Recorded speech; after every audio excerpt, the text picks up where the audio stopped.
lui disons merci pour toutes choses. Je ne sais pas si la chorale connaît le chant, c'est dans notre recueil. Le cantique 59. En Christ seul mon espérance. Vous savez, des fois on veut poser l'espérance sur l'homme. On veut poser notre espérance sur nos capacités. On peut même vouloir poser notre espérance sur nos moyens. Mais la Bible dit que c'est lui qui se confie à un homme est plus malheureux. Notre espérance ne peut être qu'en Jésus. C'est pour ça que nous allons chanter ensemble ce cantique. C'est bon, mon maître. En Christ seul est mon espérance. Sa justice est mon assurance. Ok. Sorry. Moi je ne suis pas un bon chanteur. Dieu m'a refusé l'autre gloire là. Donc il y a des choses que je ne force pas. Mais ce soir nous allons pas faire un rappel. Ce n'est pas un gros enseignement. Moi je ne travaille pas avec les révélations. J'aime travailler sur les petites choses. Des fois, les petites choses sont très difficiles à respecter. Mais nous cherchons des gros enseignements. Les 17 montagnes par lesquelles nous devons passer. Alors que la véritable adoration nous dépasse. Nous, on est déjà sur les 17 montagnes. C'est pour ça, bien aimé dans le Seigneur, moi j'aime les petites choses. Parce que c'est important pour notre marche. Ce soir, je vais encore nous parler de l'église. Le véritable peuple de Dieu. Parce que lorsque Dieu regarde le monde, quand il regarde sur la terre, il y a deux peuples qui l'intéressent. Le premier, ça a été écarté, le peuple d'Israël, qui est toujours le peuple de Dieu. Mais ils ont été mis de côté. Pour l'instant, Dieu tire plaisir de l'église. On va parler ce jour de l'église. Comme le peuple de Dieu. Je sais que ça tu le sais. C'est pour ça qu'il a dit que ce n'est qu'un rappel. Mais dans ce moment que nous allons passer dans la parole, nous allons essayer de voir les caractéristiques des peuples. Parce que quand on parle d'un peuple, Dieu utilise le langage humain pour que tu comprennes comment il fonctionne. Quand Dieu dit que l'église est comme un corps, pour comprendre ça, tu n'as pas besoin de beaucoup de Saint-Esprit. C'est que tu regardes ton corps, tu comprends comment tu vas à l'église. On n'a pas besoin de commencer à parler en langue. C'est que ton corps a une manière de fonctionner. Ton corps a une manière de se comporter. Ton corps est indivisible. C'est comme ça que tu vois l'église. Mais on a besoin beaucoup de gros enseignements. Moi je n'en ai pas. Dis à ton voisin, je n'ai pas de gros enseignements. Je vais seulement te parler du peuple. Parce que lorsqu'on parle d'un peuple, il y a des caractéristiques. Quand je suis ici au Togo, tout le monde connaît que je ne suis pas togolais. Parce que je suis différent du peuple. Cela veut dire qu'en tant que peuple, on peut nous identifier. Même si on te jette où? Si tu te confonds au monde, tu as un problème. Amen. Amen. Amen. Amen. Donc ce soir, nous allons parler un peu J'ai combien de temps? Il est la signe. J'ai fini à quelle heure? Parce que si vous ne m'arrêtez pas, moi je peux continuer. C'est un enseignement qu'on peut faire en 4 heures de temps.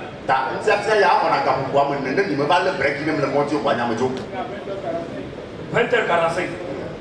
Donc je vais juste choisir quelques points pour parler. Bien aimé dans le Seigneur, j'ai dit que je suis spécialiste comme les apôtres. Les apôtres ont prouvé la sécurité de l'église sur les mêmes choses. Si on sort des mêmes choses, cela veut dire qu'on n'a plus de repères. Mais Paul va dire quelque chose d'assez spécial. Philippiens 3, le verset 1 à 2. Est-ce qu'on peut donc lire ensemble avec notre église 1, 2, 3? Au reste, mes frères, réjouissez-vous dans le Seigneur. Je ne me lasse point de vous écrire les mêmes choses, et pour vous cela est salutaire. Prenez garde aux chiens, prenez garde aux mauvais ouvriers, prenez garde aux faux circoncis. Bien aimé dans le Seigneur. Ça va? Ça va aller quand même. Vas-y.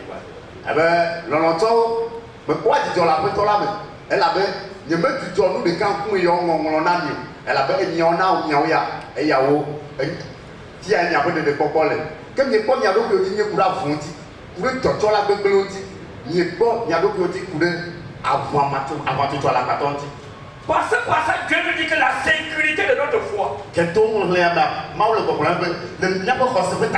la sécurité de l'église dépend de la répétition des mêmes choses. Il dit car cela vous est salutaire. Pourquoi? L'église marche dans le monde. Et en marchant dans le monde, l'église peut être influencée par le monde. L'église peut être influencée par les mauvais ouvriers, par les gens qui ne sont pas sauvés. Mais ils peuvent être dans l'assemblée et ils influencent l'église. Rappelez donc les mêmes choses et salutaires. Pierre va revenir là-dessus. Pierre va dire dans 1 Pierre chapitre, dans 2 Pierre 1 le verset 12. Est-ce qu'on peut lire 1, 2, 3? Voilà pourquoi je prendrai soin de vous rappeler ces choses, bien que vous les sachiez et que vous soyez affermis dans la vérité présente. Et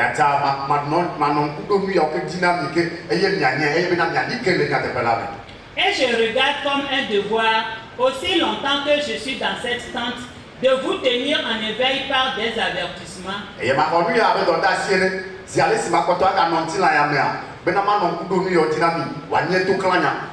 Car je sais que je la quitterai subitement, ainsi que notre Seigneur Jésus-Christ me l'a fait connaître. Mais j'aurai soin qu'après mon départ, vous puissiez toujours vous souvenir de ces choses.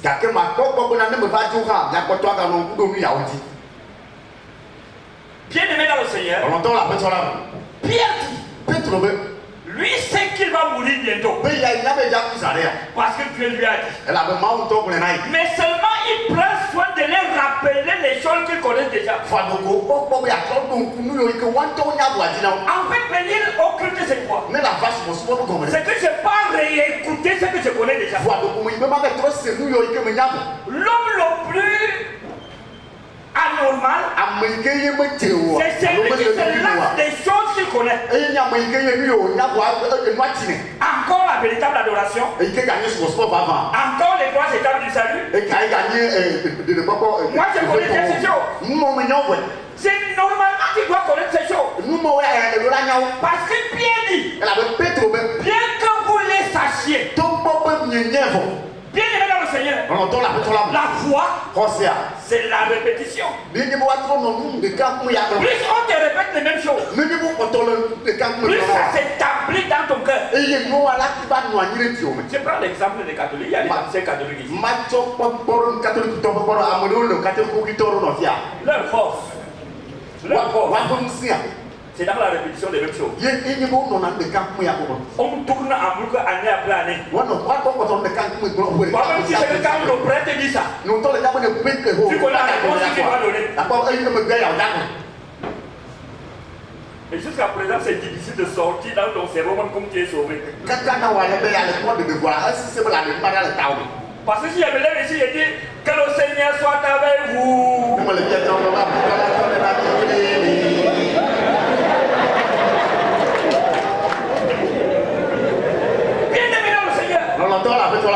Vous-même vous voyez que j'ai raison.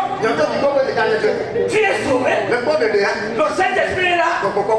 Mais le fruit de la répétition demeure en toi.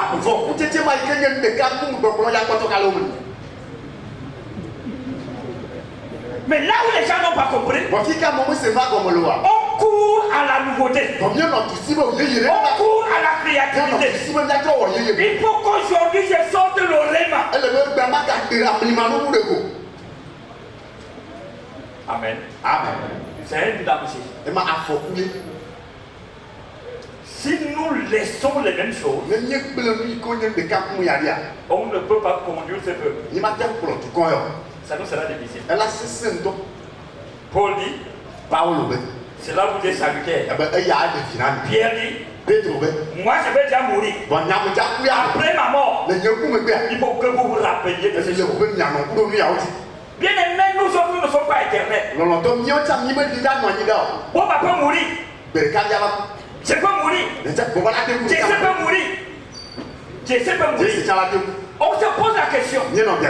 Dans 10 ans, lorsque les anciens ne seront plus là, est-ce qu'on sera encore dans la même chose? Amen. Amen. De dire à ton voisin, gardons les mêmes choses.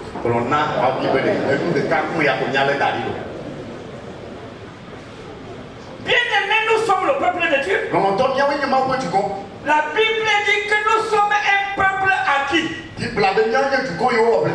Mais qui est maintenant le peuple de Dieu? Nous sommes réellement le peuple de Dieu. Et Dieu n'en a pas d'heure. À l'heure actuelle, quand l'église sera enlevée, Dieu va encore se tourner vers Israël. Mais pour l'instant, c'est nous qui sommes le peuple agréé de Dieu. Bien aimé dans le Seigneur. Ce peuple est cher. C'est un peuple particulier. Est-ce qu'on peut lire Tite 2, le verset 14? Tite 2, le verset 14 seulement. Qui s'est donné lui-même pour nous, afin de nous racheter de toute iniquité et de nous purifier, et de se former un peuple particulier, zélé pour les bonnes œuvres. La Bible dit que Dieu s'est formé un peuple particulier. En quoi est la particularité du peuple? Bien le mélange. Regarde toi-même. Regarde-toi. Tu t'es fort. Que tu parles aussi. Tu connais ce que tu fais. C'est vrai que toi tu fais en cachette. Mais t'as mauvais comme tu es. Dieu t'informe quand même. Tu parles au ciel. Et Dieu prend son esprit. Il vient mettre en toi. Bien aimé dans le Seigneur. Nous sommes un peuple particulier. Parce que Jésus arrivant sur la terre, ne pouvait pas de demain là où il faut poser sa tête. Il a dit à celui-ci, les renards ont des tanières, les oiseaux ont des nids, mais le Fils de l'homme n'a où ne poser sa tête. Mais dans sa divine grâce, il te choisit et il fait sa demeure en toi. Bien aimé, quel privilège. C'est ça la première grâce que nous avons. Parce qu'en tant qu'homme, là où tu es là, tu ne peux pas entrer au ciel. Dieu s'élève Il dit, même comme tu pêches, ce péché-là, tu ne bois pas.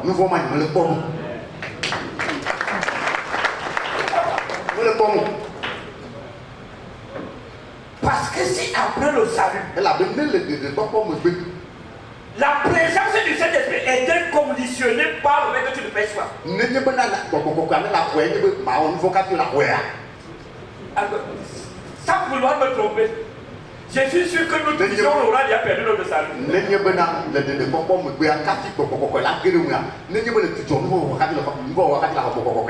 Parce que comme vous ne savez pas, il y a des gens qui vont dire que Dieu est menteur. Parce que 1 Jean 1, le verset 8, il dit que si tu dis que tu ne pêches pas, tu fais Dieu menteur. On ne sait pas, quelqu'un lui peut se lever et dire que ce que tu dis là passe, c'est faux. Or, si le maintien du Saint-Esprit était donc sur le fait que tu ne pêches pas, personne d'entre nous n'entrera au ciel. Personne. Mais la grâce de Dieu s'est manifestée en nous accordant un pardon éternel. C'est ce qu'on appelle le salut éternel. C'est ça notre particularité. Nous sommes un peuple particulier. Mais vous qui connaissez les Écritures, il y a une virgule. La Bible dit ce peuple, Dieu le prend. Parce qu'il doit être zélé pour les bonnes œuvres. Donc la formation du peuple de Dieu, c'est être zélé pour les bonnes œuvres. On va voir quelques parties, on va se voler un peu. Mais nous sommes un peuple particulier. Bien aimé dans le Seigneur. Comment donc Dieu a formé ce peuple?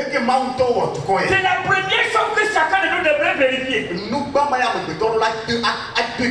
Parce que beaucoup connaissent l'œuvre de manière intellectuelle. Beaucoup comprennent le séminaire de manière intellectuelle.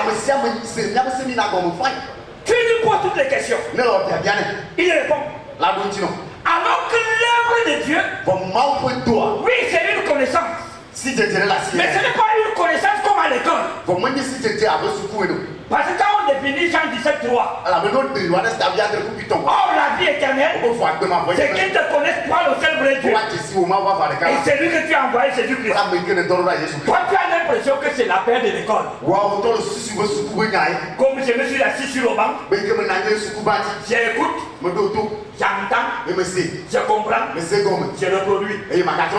Si c'est ça, c'est assez compliqué. La compréhension de Dieu. Quand tu lis Luc 24, dans la conversation que Jésus a avec ses disciples sur la rue de Maüs, il dit, oh, homme sans intelligence, dont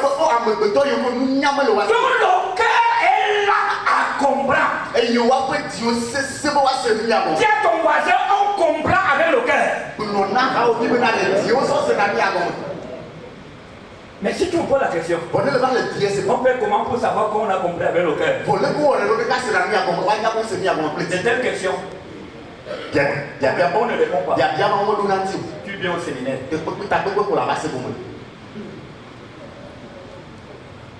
C'est une question, quelqu'un te pose la question. Pasteur, la porte étroite c'est quoi? Si je te donne la réponse, tu auras une connaissance. Mais c'est le cerveau. Amen. Bien aimé dans le Seigneur. C'est pour ça que le cœur est l'entité où Dieu œuvre, accomplit son œuvre. Nous allons essayer de voir quelques versets. Jésus dit, Matthieu 5, le verset 8, est-ce que vous pouvez lire ensemble les trois? Heureux ceux qui ont le cœur pur, car ils verront Dieu. Heureux ceux qui ont le cœur pur. C'est eux qui verront Dieu. Cela veut dire quoi? Entrer au ciel veut dire qu'il n'y a pas un quart de péché dans mon cœur. Que lorsque Dieu regarde mon cœur, il ne voit pas 0,00001 péché. S'il y a un soupçon de péché, tu parles avec. Le cœur pur me dit que mon cœur, il n'y a pas de semence de péché à l'intérieur. L'œuvre de Dieu se fait dans le cœur. Regardons un peu ce que Dieu dit à Caïn. Genèse 4, verset 7. Est-ce qu'on peut lire ensemble 1, 2, 3? Certainement, si tu agis bien, tu relèveras ton visage, et si tu agis mal, le péché se couche à la porte, et ses désirs se portent vers toi, mais toi domines sur lui.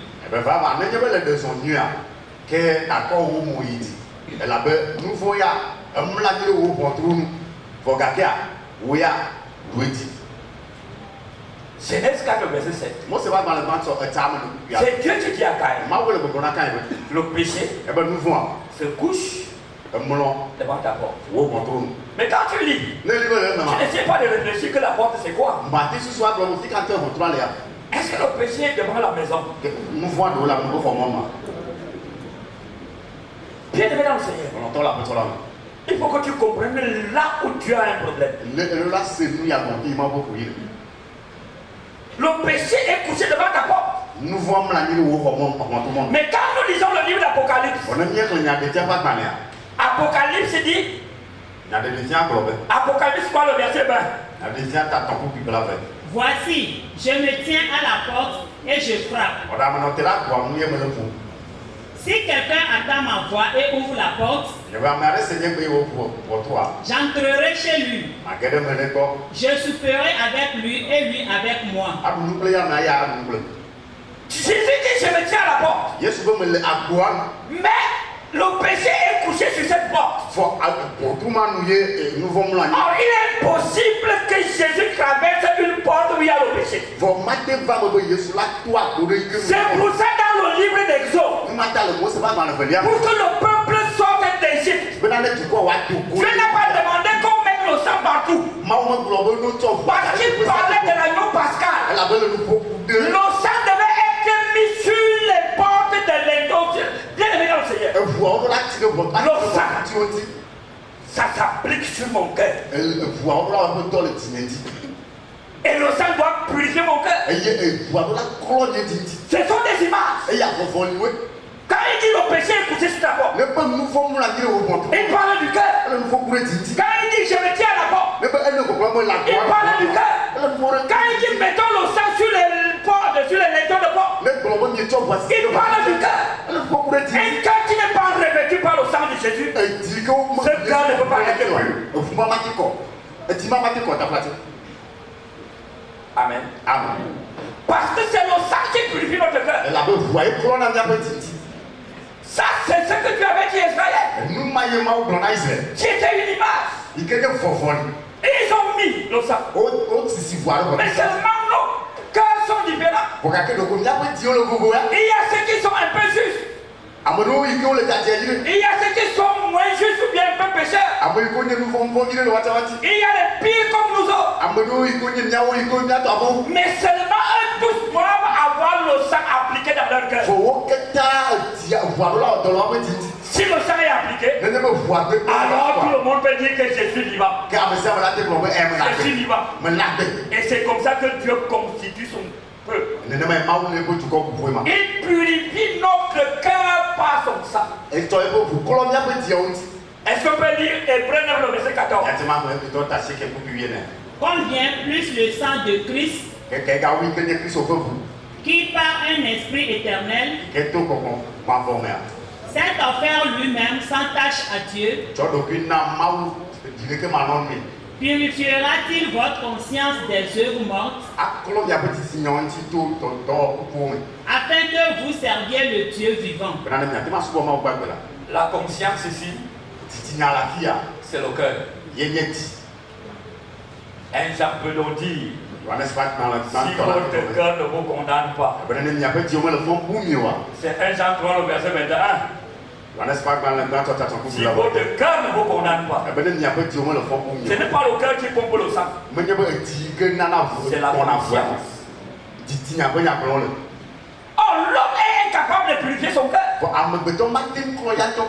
que Dieu a défié l'homme. Qui dira j'ai purifié mon cœur? Le péché est une barrière entre Dieu et les hommes. Tu peux venir vers Dieu. Il ne peut pas venir. Tant que le péché est couché sur la porte, Christ ne peut pas entrer. Mais au travers de l'œuvre de la croix, le sang a coulé. Et par l'œuvre de la croix, tu peux te réconcilier avec Dieu. Tu peux être appelé enfant de Dieu. On peut être appelé le peuple de Dieu au travers du sang de Jésus. Amen. Amen. Donc je vais donc parler du peuple de Dieu. Le peuple de Dieu. Vous savez, dans les enseignements que nous recevons, l'une des méthodes pour comprendre la Bible, pour comprendre les mots, on regarde quand Dieu utilise ça pour la première fois. La première utilisation du mot. C'est important pour comprendre comment Dieu considère ce mot. Quand on parle d'amour, il est utilisé pour la première fois à ce qui concerne la relation avec Abraham. Si tu m'aimes, tu offres. L'amour veut dire donner. C'est vrai que les femmes dérangent. Ils pensent que l'amour c'est recevoir. L'amour, tu donnes. Tu as tant aimé le monde, tu l'as donné.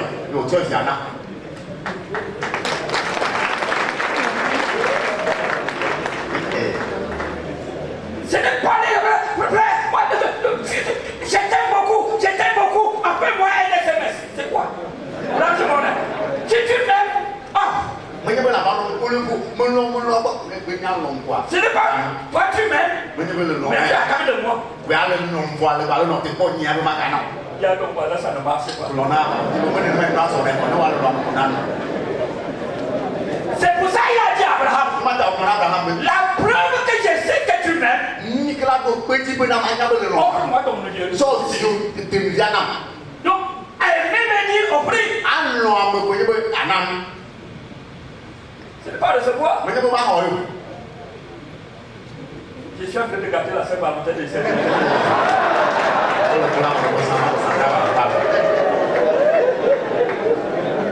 Donc il se peut que je gâte la Saint-Valentin de certaines personnes ce soir.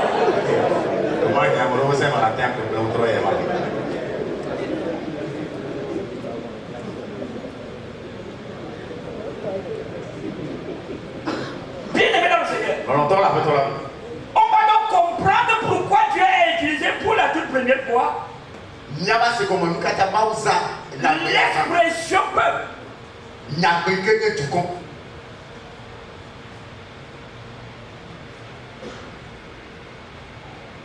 C'est dans Genèse 11, verset 3 à 6. Est-ce qu'on peut lire doucement et avec précision? Ils se disent l'un à l'autre.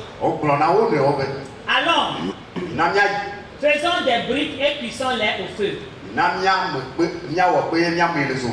Et la brique leur servit de pierre. Et le bitume leur servait de ciment. Il dit encore, allons, bâtissons-nous une ville et une tour dont le sommet touche au ciel. Et faisons-nous un nom, afin que nous ne soyons pas dispersés sur la face de toute la terre. L'Éternel descendit pour voir la ville et la tour que bâtissaient les fils des hommes. Nous le retrouvons après le déluge. Quand Dieu reprend l'histoire de l'humanité avec Noé, il va dire à Noé les promesses qu'il a fait à Adam. Multipliez-vous, remplissez la terre. Ils vont se multiplier. Et ils vont former un groupe d'hommes. Et ils auront une manière d'agir. Premièrement, ils n'auront pas envie de se séparer. Deuxièmement, ils auront un projet. Troisièmement, tout le monde va contribuer pour la réalisation de ce projet. Quand Dieu va voir leur fonctionnement, Dieu va donc dire au verset 6. Est-ce qu'on peut lire le verset 6? Et l'Éternel dit, voici, ils forment un seul peuple et ont tous une même langue. Et c'est là ce qu'ils ont entrepris. Maintenant, rien ne les empêcherait de faire tout ce qu'ils auraient projeté. Bien-aimé dans le Seigneur, Dieu va faire un diagnostic. Les gens ils sont unis. Ils ont un projet. Comment ils deviennent un peuple? Il se peut que lorsque le peuple est peuple, personne ne peut empêcher un peuple d'accomplir ses objectifs. Cela veut dire quoi? En tant que peuple, il y a donc quelque chose de particulier qu'un peuple manifeste. Et Jésus va nous rappeler tout le long de son parcours. Première chose, un peuple est uni. Qui a regardé c'est uni?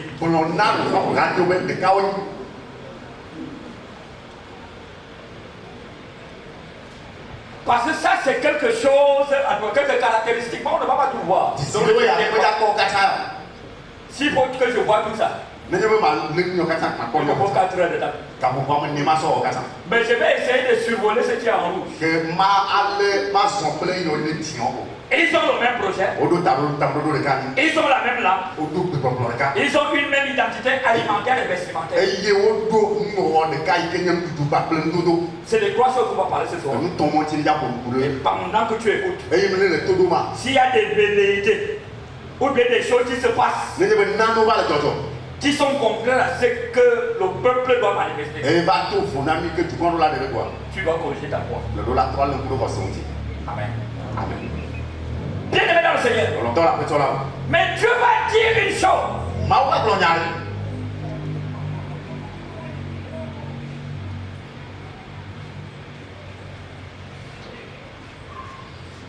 Dieu va dire, ils ont tous une même langue. Qu'est-ce qui divise le peuple? C'est plusieurs sons de cloche. Plusieurs langues. On va le voir tout à l'heure. Ça a été la plus grosse difficulté d'Israël. Dieu donne la vision et la mission à Moïse. Mais il y a d'autres paroles que le peuple va entendre. Et ça va mettre le peuple en difficulté. Bien aimé dans le Seigneur. Comme je l'ai dit, le peuple se manifeste par son unité. Parce qu'il forme un seul peuple.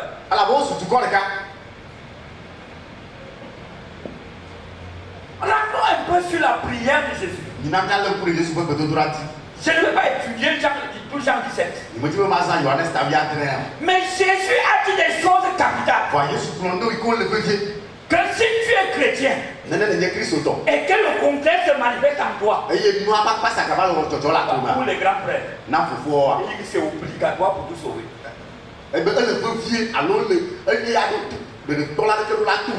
Travailler pour l'unité de l'église. Un sauvé ne regarde pas son intérêt. Si son intérêt va peut diviser l'église, il abandonne son intérêt. Est-ce qu'on peut lire Jean 17? Ce n'est pas pour eux seulement que je prie, mais encore pour ceux qui croiront en moi par leur parole, afin que tous soient un, comme toi, Père, tu es en moi, et comme je suis en toi, afin que j'aussi sois un en nous, pour que le monde croit que tu m'as envoyé. La Bible dit, Jésus est déjà en train de finir son ministère. Il doit bénir les apôtres. Et il prie à Dieu pour les apôtres. Jésus n'a pas deux prières. Il dit, je te prie, Père, lorsqu'ils seront seuls, afin que tous soient un. On met quoi dans tous?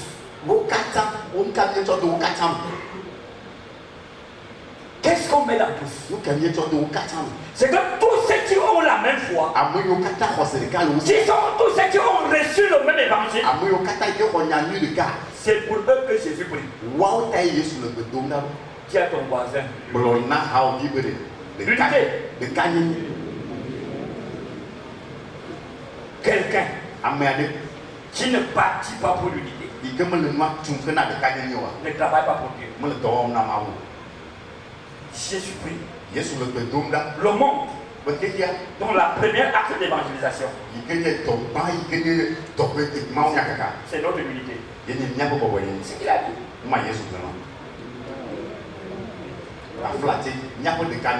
Il dit, afin qu'eux aussi soient un, pour que le monde croit. Pour que le monde croit en Jésus, on doit voir notre unité. Les gens doivent s'interroger.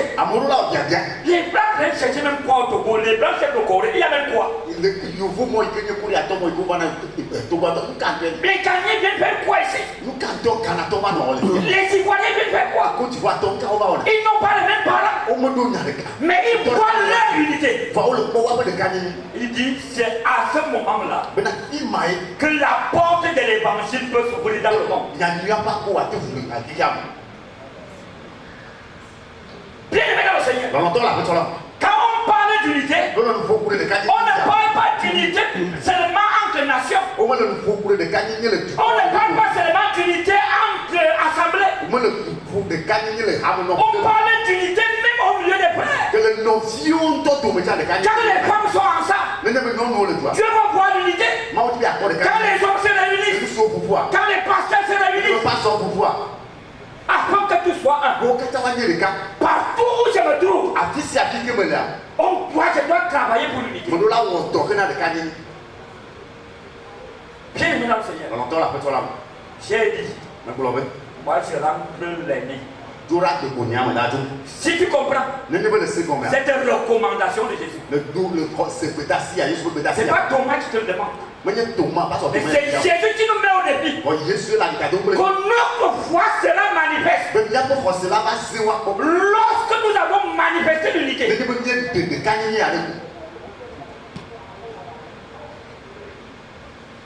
C'est un combat. Le verset 22 à 23, est-ce que tu peux nous lire ça, notre sœur? Je leur donné la gloire que tu m'as donnée, afin qu'ils soient un comme nous sommes un. Moi en eux, et toi en moi, afin qu'ils soient parfaitement un, et que le monde connaisse que tu m'as envoyé, et que tu les as aimés comme tu m'as aimé. Je leur ai donné la gloire que tu m'as donnée. Le Saint-Esprit que tu m'as donné. Je les ai donné ce Saint-Esprit. Et le Saint-Esprit, c'est pour que tous soient un. Comme toi et moi sommes un. Moi en eux et toi en moi. Afin qu'ils sois parfaitement. Est-ce que tu peux dire avec moi parfaitement? Nous sommes unis par l'œuvre de Christ. Mais le parfaitement va se manifester de manière physique. Laisse-nous les histoires de la religion. Frère, je suis unis avec vous en esprit. Il y a ton voisin, ça doit être physique.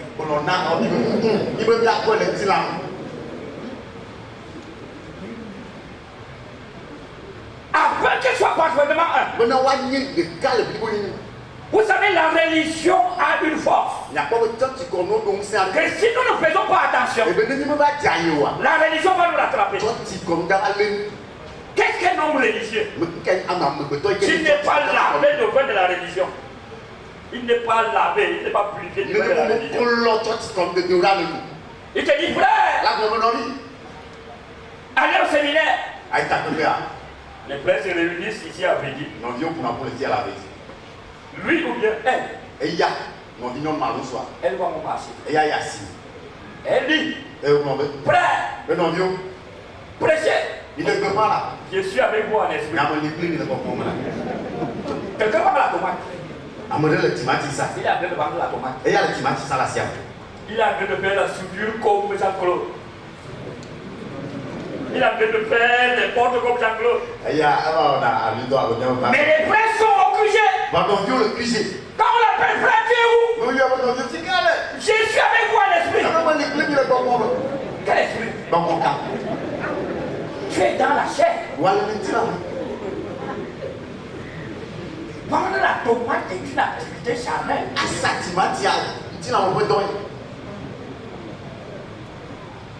Mais ne me comprends pas mal. Est-ce que je suis en train de dire que quand il y a un programme, on va arrêter ce qu'on fait? Si tu me comprends mal, tu vas faire beaucoup d'erreurs. Dans l'église, il y a deux catégories de personnes. Il y a ceux qui sont au front de l'évangélisation. Il y a ceux qui sont au front du service. Il y a ceux qui recherchent l'argent. Tu peux être au marché en train de vendre. Mais tu es avec nous en esprit. Pourquoi? Parce que tu sais que l'église, l'évangile a besoin de l'argent. Tu dis non, frère, allez prêcher. Moi, je cherche l'argent pour vous appuyer dans le champ missionnaire. Alors, tu peux être avec moi en esprit.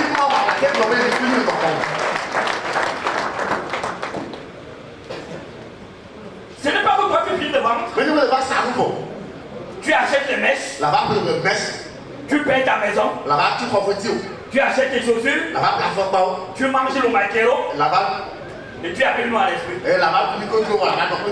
Si l'église n'a rien bénéficié de ton activité que tu as, parce que tu as abandonné les autres, tu as fait une œuvre charnelle.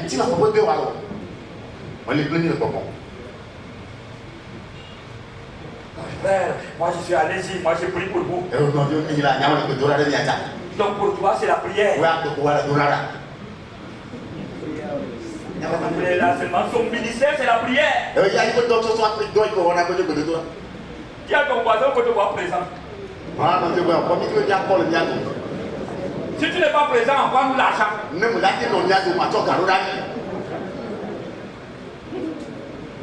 Alors les frères peuvent donc travailler. Tandis que toi tu cherches l'argent. Quand tu finis de travailler, tu viens avec le bénéfice. Tu prends ce qui est pour tes besoins. Pour l'église. Alors tu peux donc dire au frère, je suis avec vous en esprit. Là où je suis en train de travailler.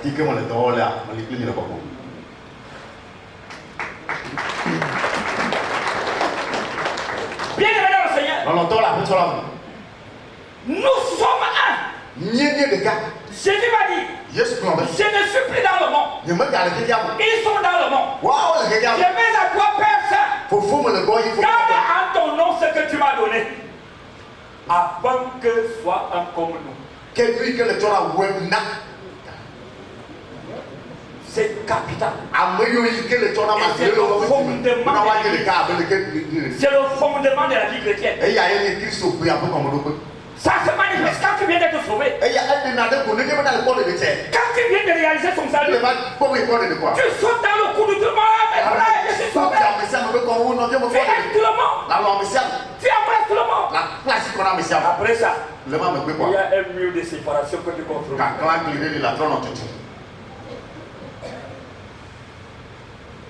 Amen. Amen. Bien aimé dans le Seigneur.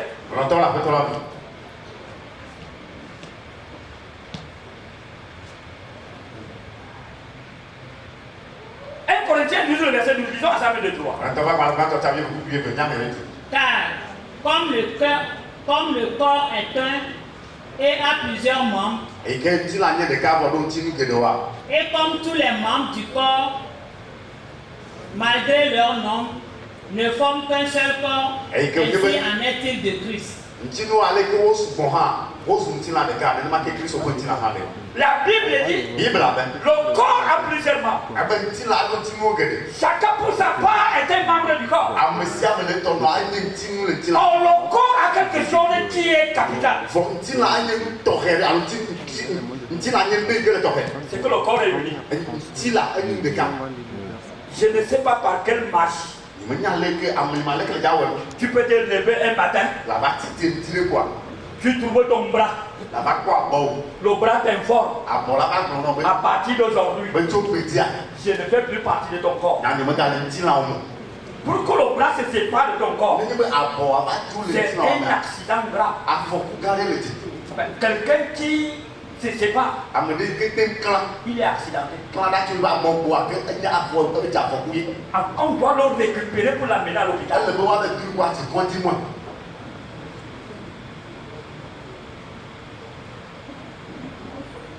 Moi j'aime les révélations. Je veux t'appeler pour que tu viennes me donner la révélation. Par quel miracle ton pied ne peut plus être dans ton corps?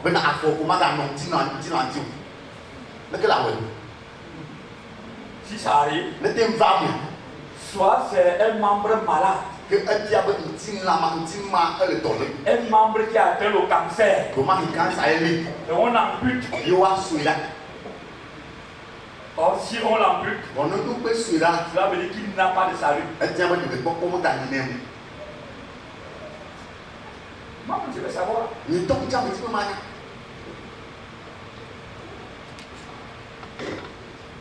Bien aimé dans le Seigneur. J'ai dit que moi je vais parler sur les petites choses que vous connaissez déjà. Mais si c'est établi dans notre cœur, nous aurons une église forte et puissante. Nous serons le peuple aimé de Dieu. Ça c'est une image que j'aime beaucoup. Il y a un homme dans la Bible qui est sage. On l'appelle Salomon. Mais Salomon, dans sa sagesse que Dieu lui a donnée, Dieu va compléter la sagesse qu'il a donnée à Salomon. Dieu va lui dire insensé, paresseux. Tu vas avoir la sagesse, va observer les fourmis. Tu complètes la sagesse que Dieu donne. Est-ce qu'on peut lire Proverbe 6, le verset 6 à 7? Ils sont ensemble de toi. Va vers la fourmi, paresseux, considère ses voies et devient sage. Elle n'a ni chef, ni inspecteur, ni maître. Et tu considères la fourmi. Et tu comprendras comment moi je vois mon peuple. Dans la fourmilière, il n'y a pas de chef. Lorsqu'on parle de la reine n'est pas là pour commander. La reine est là pour combler les œufs. La reine n'a pas quelqu'un. Parlez pour voir comment il fonctionne.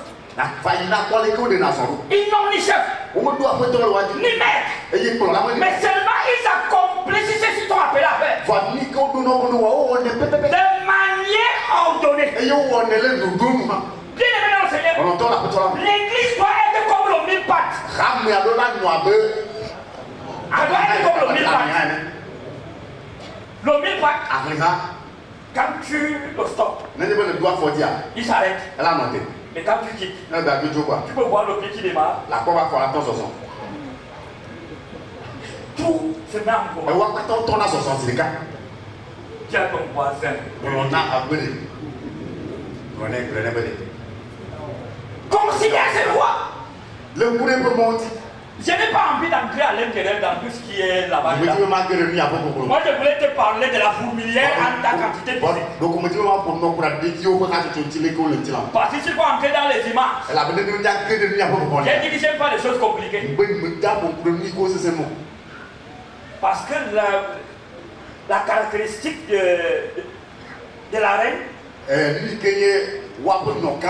c'est que le mal est à côté.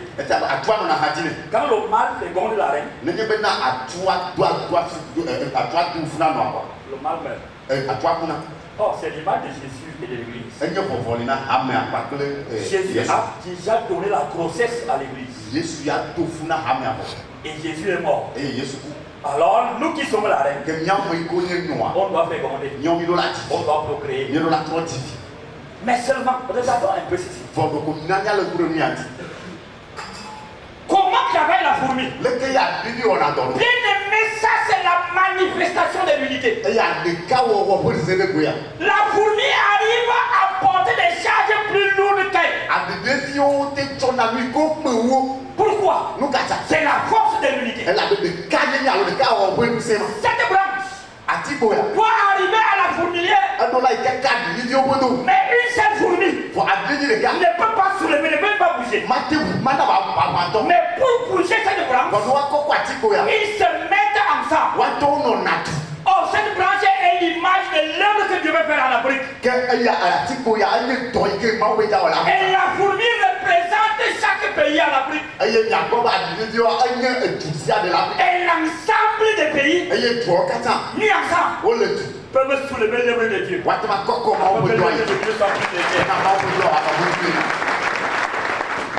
Bien aimé dans le Seigneur, plus ils sont nombreux, cela veut dire que la sagesse des gens-ci, pour que le poids soit léger, il faut amener plus cher. Plus ils sont nombreux, moins ça pèse. Mais l'insensé, lui va chasser. Quand il chasse, le poids que celui-ci portait, ça se pose sur lui. C'est comme ça que travaille l'insensé. Lui, il écarte les gens. Alors qu'il ne peut pas s'en sortir seul. C'est ensemble que ça se fait. Amen. Bien aimé le Seigneur, l'unité de l'église, c'est pour ça, bien aimé, nous ne pouvons pas promouvoir la division à l'église. On ne peut pas promouvoir la division entre frères. On ne peut pas promouvoir la division entre les régions, entre les assemblées. Nous sommes l'assemblée de. Vous êtes l'assemblée de. Donc ça n'existe pas. Ensemble.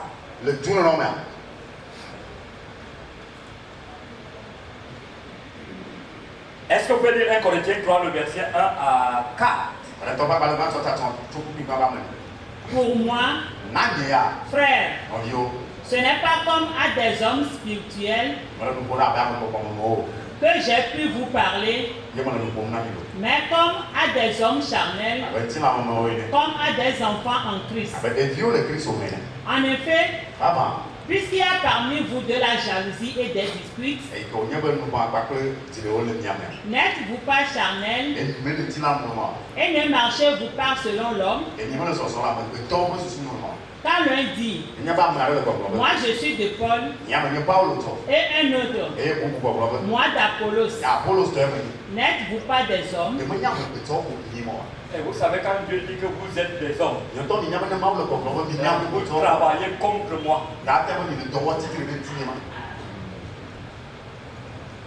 Je sais de quoi il parle. Pierre ne peut pas voir Jésus. Jésus les explique que maintenant il faut que je meure. Pierre va dire à Jésus, à Dieu ne plaise, cela ne t'arrivera pas. Le sentiment de Pierre, c'est qu'il peut être avec Jésus. Quel sentiment? Non.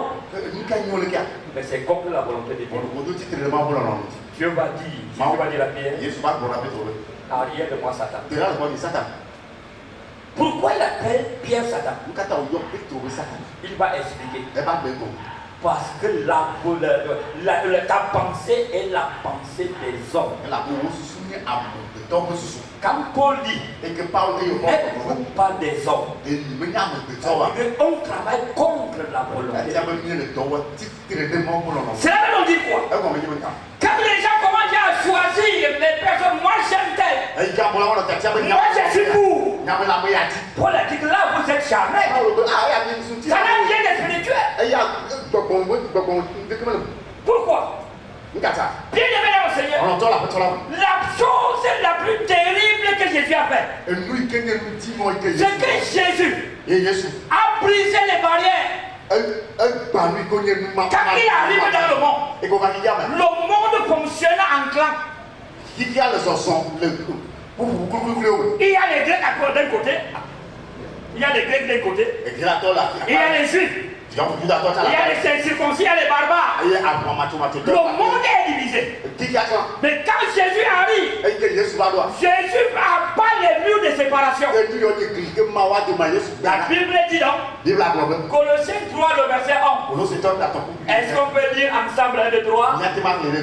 Il n'y a ici ni grec, ni juif, ni circoncis, ni incirconcis, ni barbare, ni sikh, ni esclave, ni libre. Mais Christ est tout et en tous. La Bible dit qu'il n'y a plus d'issue. Comment comprendre ce verset? Moi j'ai réécrit ce verset dans notre contexte. Et le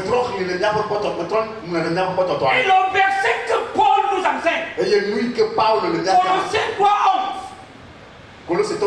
Il n'y a ici ni Camerounais, ni Béninois, ni Togolais, ni Ivoiriens, ni les gens du Nord, ni les gens du Sud, ni les riches, ni les pauvres. Mais nous sommes un en Christ. Ça doit être gravé dans ton cœur.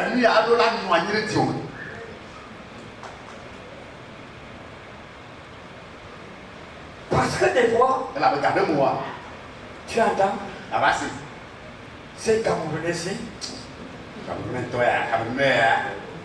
c'est Togolais, c'est Béninois. Tu es en train de travailler pour Jésus. Jésus, lui, il a écrasé les murs de séparation. Afin que tout soit un. Mais toi, au nom d'un nom, tu peux rebâtir les murs de séparation.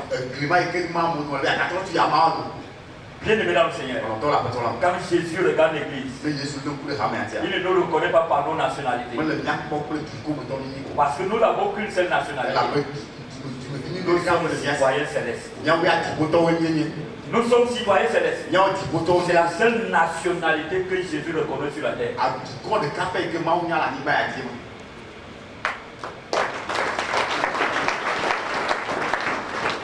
Ce n'est pas parce que tu as de l'argent.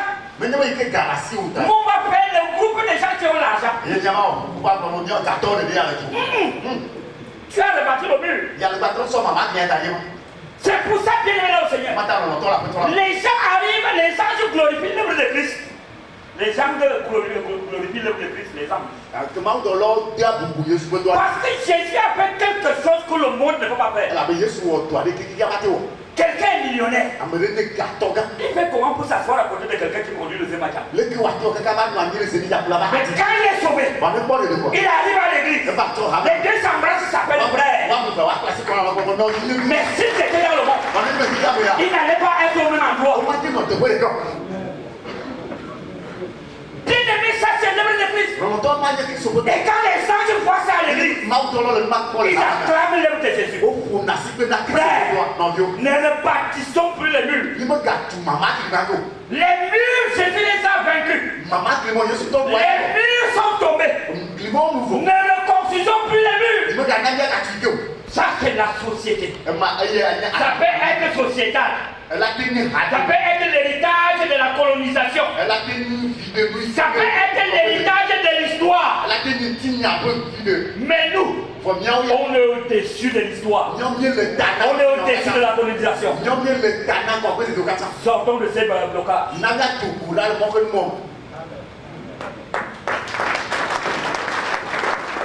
Bien aimé dans le Seigneur.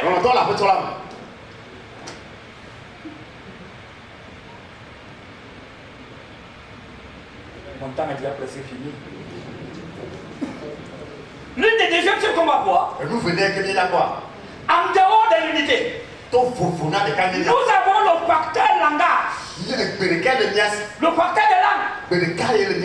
Bien aimé, un peuple qui est peuple parle la même langue. C'est ce que tu as dit. Maintenant, ils forment un peuple. Ils parlent tous la même langue. Et pour que Dieu les détruise, il a fait quoi? Il a confondu la langue. Cela veut dire quoi? Si nous parlons plusieurs langues, l'Église n'est pas bien. C'est une loi spirituelle. Une maison divisée contre elle-même.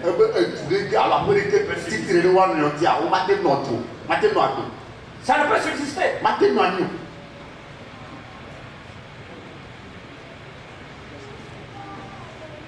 Bien aimé, je vais te montrer une histoire. La langue, on l'acquiert par naissance. Pour ceux qui parlent élevé, je ne sais pas si tu es allé à l'école pour parler élevé.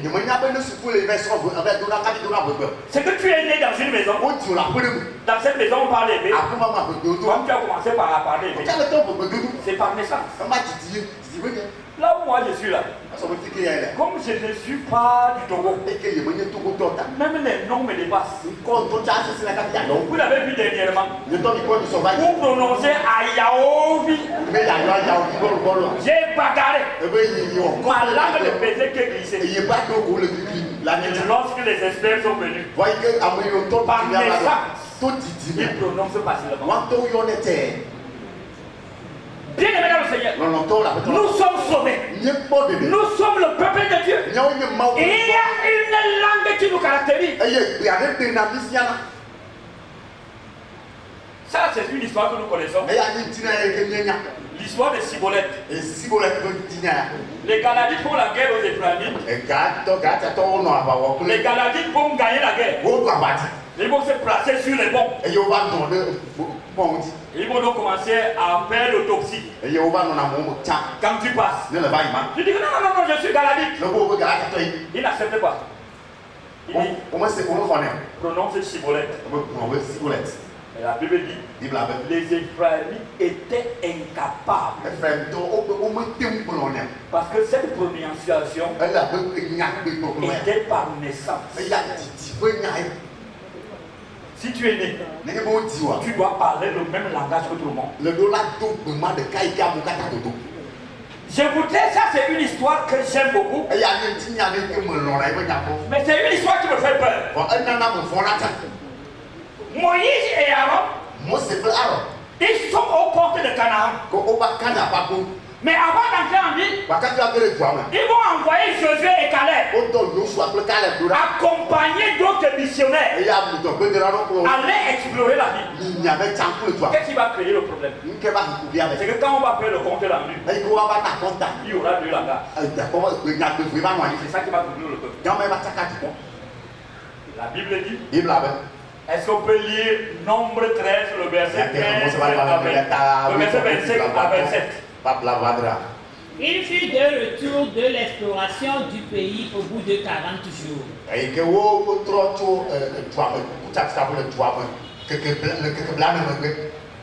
À leur arrivée, ils se rendirent auprès de Moïse et d'Aaron et de toute l'assemblée des enfants d'Israël à Kadesh dans le désert de Paran.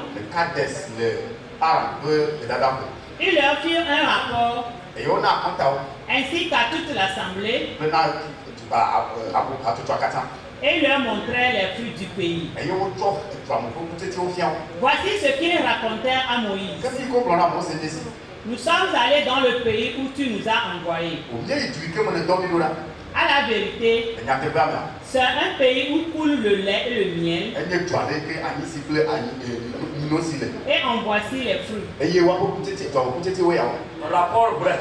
Nombre 13, le verset 28 à 30.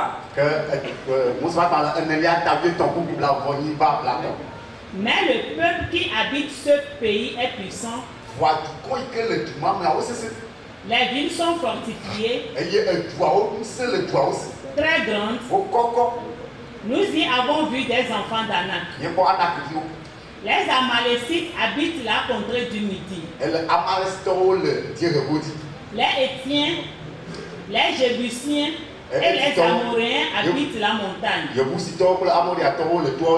Et les Cananéens habitent près de la mer et le long du Jourdain.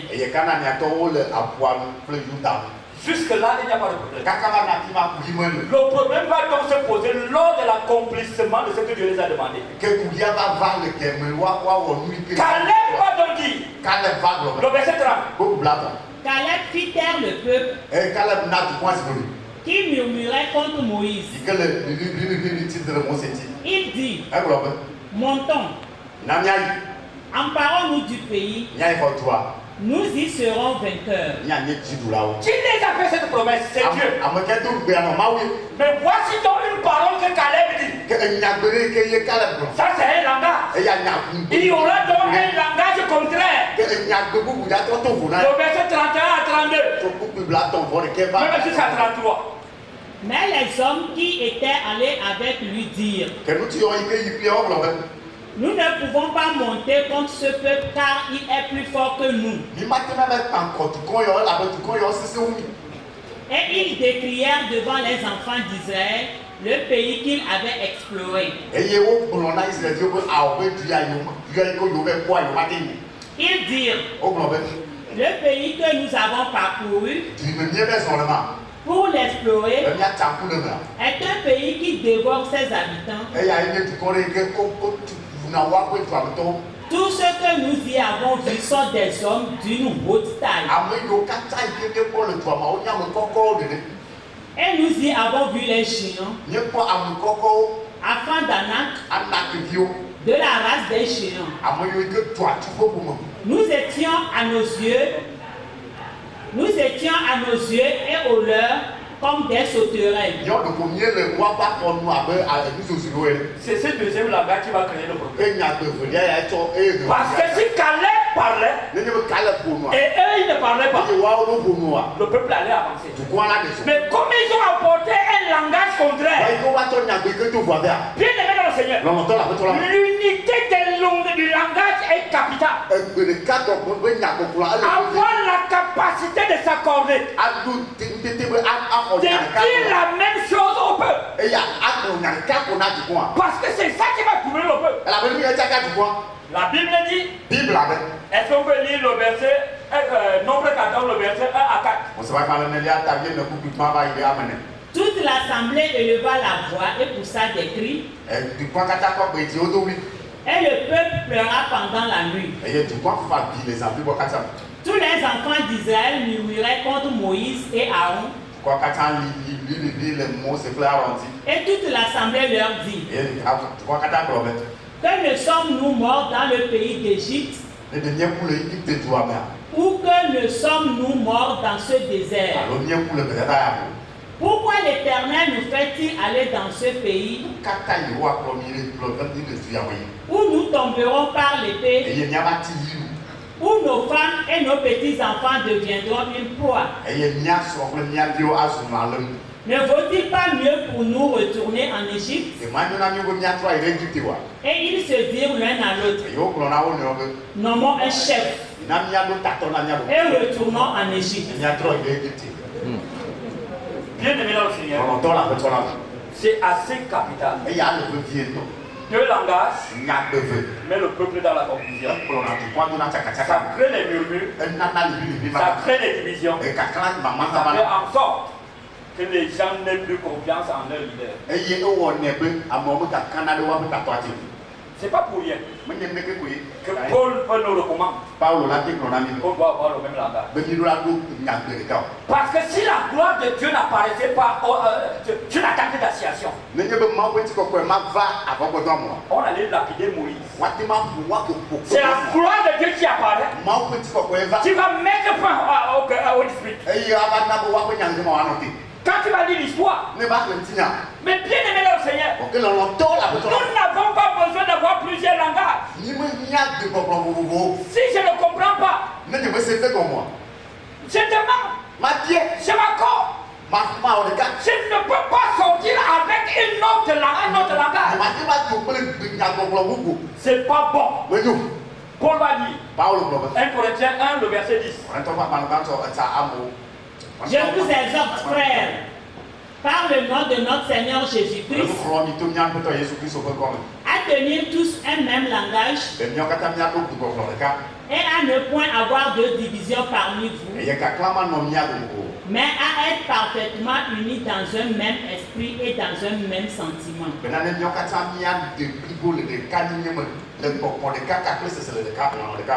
Amen. Amen. Bien aimé dans le Seigneur, pour clôturer. Il me reste 3 minutes.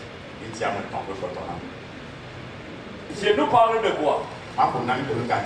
De l'identité alimentaire ou bien vestimentaire. Parce que c'est capital. Un peuple a une identité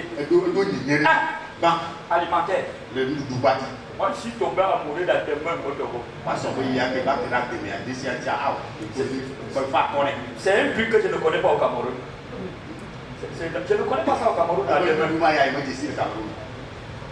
Mais quand Jean-Claude m'a dit qu'à demain, il y a plusieurs pièces.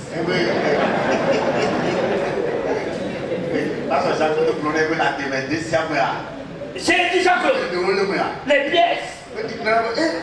J'arrive chez toi. Sa femme a préparé à demain. Moi-même, j'ai vu qu'il y a plusieurs pièces à l'intérieur.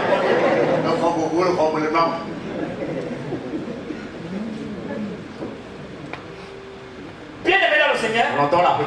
Mais nous n'allons pas parler de l'identité alimentaire. Nous allons plutôt parler de l'identité vestimentaire. Parce que c'est important.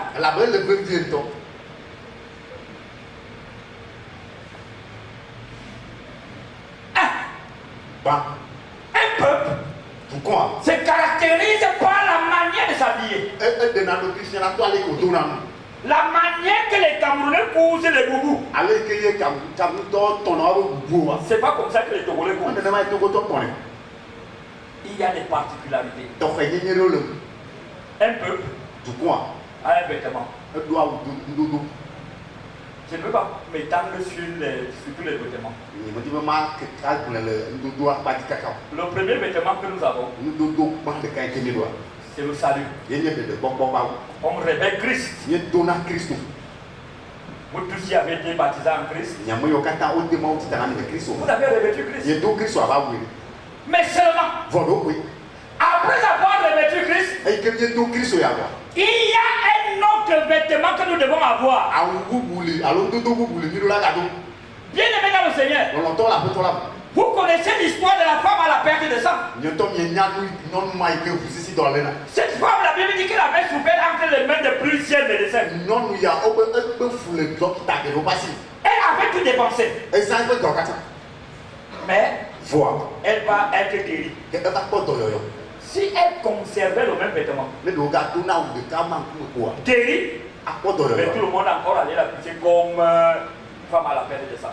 C'est pour ça, bien aimé dans le Seigneur, après le salut, le vêtement doit changer.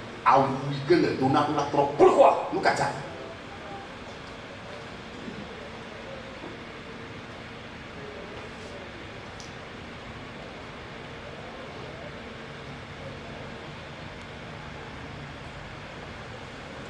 Est-ce qu'on peut lire Apocalypse 19, le verset 7?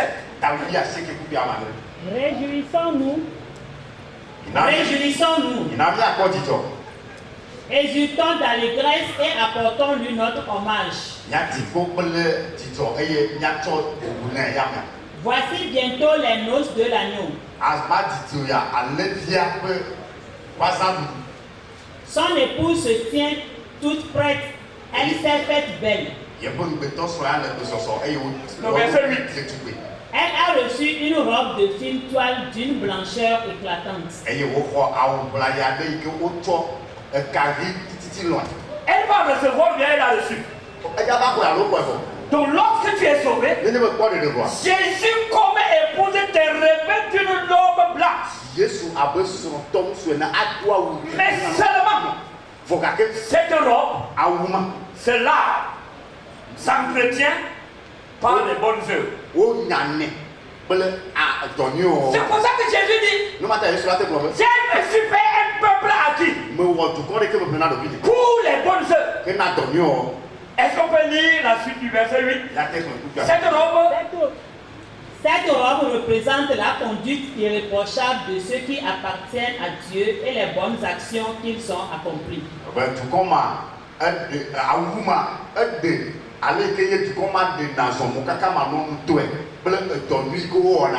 La Bible dit, cette robe représente la marche, la conduite irréprochable et les bonnes œuvres qu'ils ont accomplies. Vous savez bien le dans le Seigneur. Après ton salut, Dieu t'a donné une robe blanche. Et c'est à toi d'entretenir cette robe. En l'enlèvement, il y aura des gens qui auront des habits comme le mécanicien. Est-ce que le mécanicien achète l'habit à la boutique ça?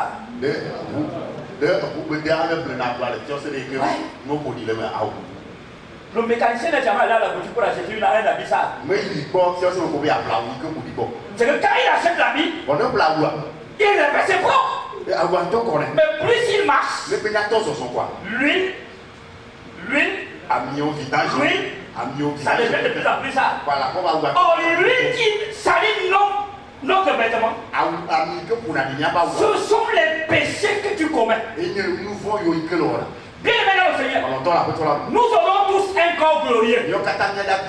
C'est vers là où je vais clôturer. Nous aurons tous le corps glorieux. Mais le corps glorieux que nous aurons sera différent en éclat. Cela veut dire quoi? Quand tu es sauvé, Dieu te donne ça en boule. Et tu brilles. Après ça, tu dois donc conserver le sang en boule. À chaque péché, une ampoule s'éteint. À chaque péché, une ampoule s'éteint. Il y a des gens. À l'enlèvement, ils vont briller comme le mignon.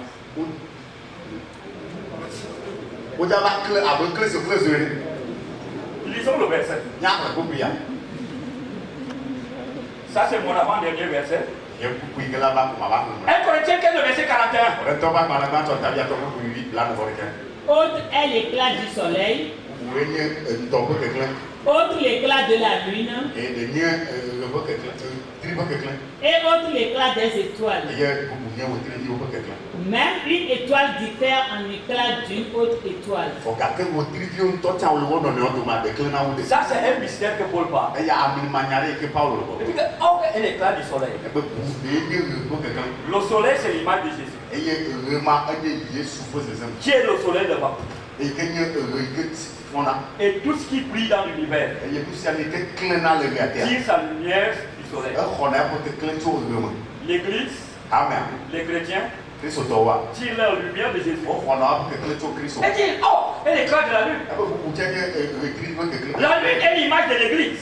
Quand Jésus regarde l'église, il voit l'église comme sans tache de riz. L'étoile, c'est l'image des membres de l'église. Mais il dit, l'étoile diffère en éclat d'une autre étoile. Cela veut dire que nous n'allons pas briller de la même manière. Mais après ton salut, si nous sommes sauvés ensemble, nous tous nous brillons de la même manière. Nous tous nous avons une robe blanche. Après ça, on commande à servir. Quand on sert, tu dois entretenir la lumière. La question que je te pose, si l'enlèvement se passe maintenant, avec quel éclat? Grande lumière ou peu de lumière? Bien aimé dans le Seigneur, ça c'est mon dernier verset. Parce que la Bible dit que nous serons confus. Parce que le classement au ciel. Parce que Jésus a dit dans Matthieu 11, verset 11. Qu'il n'y a pas plus grand pour tous ceux qui sont nés de femme, il n'y a pas plus grand que Jean-Baptiste. Mais le plus petit dans le royaume des cieux. Cela veut dire que si le plus petit, il y a le plus grand. Au ciel, on sera classé. Donc ne pense pas que nous, on fait ça. Le salut est commun. Mais le service est individuel. Est-ce qu'on peut lire? Le verset 28. Et maintenant, petits enfants, demeurez en lui, afin que lorsqu'il paraîtra, nous ayons de l'assurance et qu'à son avènement, nous ne soyons pas confondus et éloignés de lui. Bien aimé, j'ai expliqué ici ça avait dit, je ne sais pas qu'on ne parle au Ghana. Imagine que tu es invité à la présidence. Mais le président, c'est que quand tu arrives ici, tu ne retournes plus chez toi. Tu t'assois sur le véhicule. Mais quand tu descends, ton pantalon ou ta jupe se coupe derrière. Et les petites boules là sont dehors. Mais toi tu n'es pas au courant. Tu arrives à la fête. Tu commences à danser. Tu piques un peu. Quand tu passes, les gens rient. Tu as l'impression qu'ils sont contents parce qu'ils te voient. Mais tu es en train de danser. Mais seulement quand tu passes à côté du miroir. Oh, la Bible dit que Jésus est le jour. Quand il va arriver, il va éclairer tout ce qui te concerne. De tes pensées jusqu'à tes œuvres. Quand tu arrives à côté du miroir, c'est comme ça. En fait, c'est pas quelqu'un qui va te demander de changer de place. Comme tu étais en train de picoler en avançant, tu vas reprendre le pas de tout. Tu vas commencer à reculer. Tu commences à reculer. Quand la porte s'ouvre derrière, regarde, c'est toi? Passe le pas. Parce que tu ne veux pas que quelqu'un soit derrière. Ce n'est pas quelqu'un qui te fait reculer. Parce que quand tu vois ton état, tu te rends compte que tu n'es pas digne d'être devant. Tu recules. Tu recules. Tu recules. Tu recules. Tu recules. Tu recules. Et tu seras coincé au mur. Tu te rassures qu'il n'y a personne derrière toi. Mais seulement, étant collé au mur, tu t'es éloigné de Christ. Parce que Christ, il est à la table des nôtres. Tu es dans la même salle, mais tu es loin de lui. On entend la pétrole. On parle de lumière. Il y a le mot pour le que Quand Jésus apparaît, et que Jésus va lui, il y a lui, le soleil. et il y a une Quand Abraham arrive, et Abraham va. tu regardes. Le longtemps le bois. Père de la foi. Mais quand c'est toi beaucoup. Va encore. Quand Paul arrive, Mais Paul va voir. grand frère. Et beaucoup. Va encore. Quand l'autre arrive, Jésus arrive. C'est pas. Quand on va. Mon frère. Frère. Non, La responsabilité que nous avons, c'est d'entretenir le vêtement des bonnes œuvres. Parce que ça dépend de la place que tu auras au ciel. Les gens inconscients disent, même si je suis dans les toilettes au ciel, ça me suffit.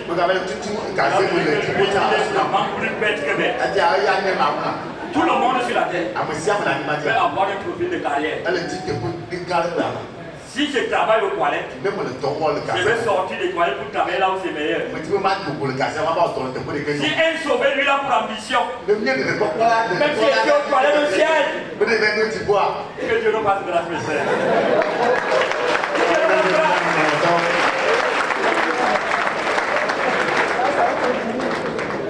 Nous allons prier. Notre Père et notre Dieu, nous te rendons grâce. Nous qui sommes ton peuple.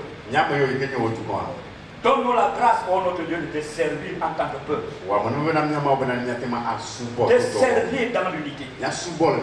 De servir dans le même esprit. De servir avec le même langage. Notre Dieu, nous avons besoin de parfaire notre vie. L'évangile que tu nous as donné, oh notre Dieu, il est assez fort et puissant. Mais nous avons besoin de manifester des bonnes œuvres. Notre Dieu donne-nous la grâce. De nous-mêmes, on ne peut rien. Mais étant rattaché à ton cercle, toi qui es le cercle, notre Dieu, nous savons qu'on peut parvenir. Merci, oh notre Dieu, pour nos vies. Merci pour l'église du Togo. Merci pour ses dirigeants. Car ton avènement, oh notre Dieu, que toi seul ressortir de la gloire. C'est dans le nom de Jésus que j'ai prié. Amen. Amen.